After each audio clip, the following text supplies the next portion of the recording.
Sobat muda, tahukah Anda bahwa jauh-jauh hari sebelum terlahir ke dunia, manusia sudah terikat perjanjian dengan Allah?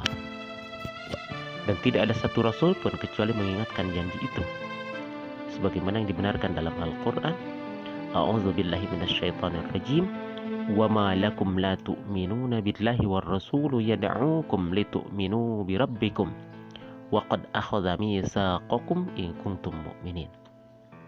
Dan mengapa kamu tidak beriman kepada Allah, padahal Rasul menyerumu supaya kamu beriman kepada Tuhanmu?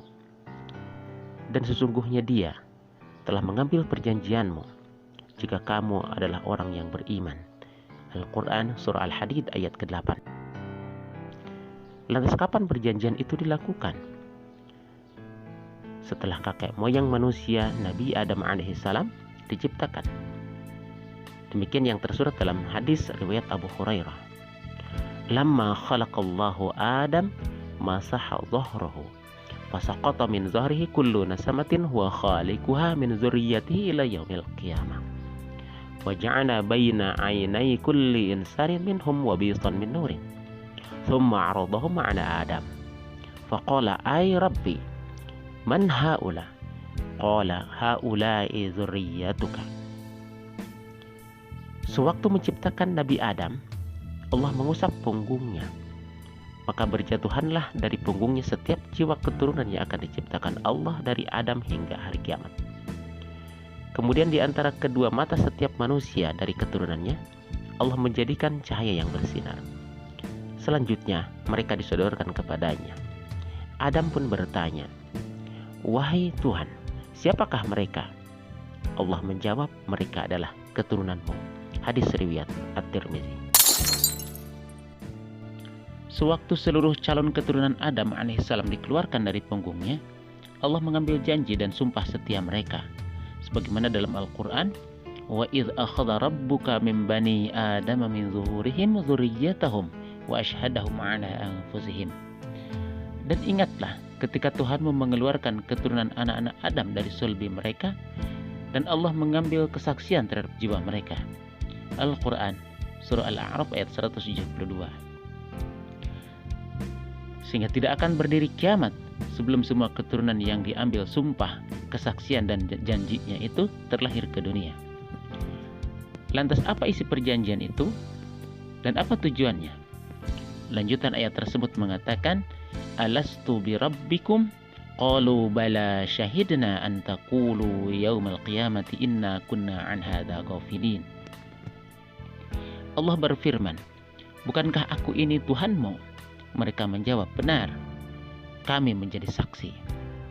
Allah pun menegaskan, yang demikian itu dilakukan agar pada hari kiamat kamu tidak mengatakan, sesungguhnya kami adalah orang-orang yang lengah terhadap keesaan Tuhan.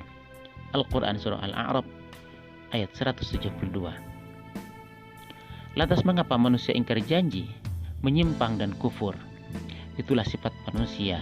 Mereka lupa atas janjinya sendiri di hadapan Rabb mereka. Makanya Allah mengutus para rasul untuk mengingatkan janji itu, sehingga tidak ada hujah bagi mereka untuk tidak beriman saat ditagih janji pada hari kiamat kelak. Tak ada alasan, sesungguhnya kami adalah orang-orang yang lengah terhadap keesaan Tuhan. Dari ayat dan hadis di atas dapat dipetik beberapa pelajaran. Pertama, setelah menciptakan Adam alaihissalam, Allah mengeluarkan seluruh calon keturunannya. Kedua, tidak akan berdiri kiamat sebelum seluruh keturunan yang berjanji itu terlahir ke dunia. Ketiga, saat seluruh calon keturunan Adam alaihissalam dikeluarkan, Allah mengadakan perjanjian dengan mereka. Keempat, dalam perjanjian itu manusia sudah berjanji untuk menuhankan Allah. Secara tidak langsung mereka juga berjanji untuk tidak menyekutukannya, tidak menyembah kepada selainnya, tidak meminta kepada selainnya, dan seterusnya. Kelima, manusia memiliki sifat lupa dan ingkar atas janji yang telah diungkapkannya. Keenam, para nabi dan rasul diutus untuk mengingatkan janji manusia kepada Allah. Ketujuh, di akhirat tidak ada alasan lagi bagi mereka lupa janji atau lengah atas ketuhanan dan keesaannya. Wallahu a'lam. Jangan lupa like jika Anda suka dengan video ini, subscribe jika Anda ingin mendapatkan video selanjutnya dari channel ini, dan share kepada teman.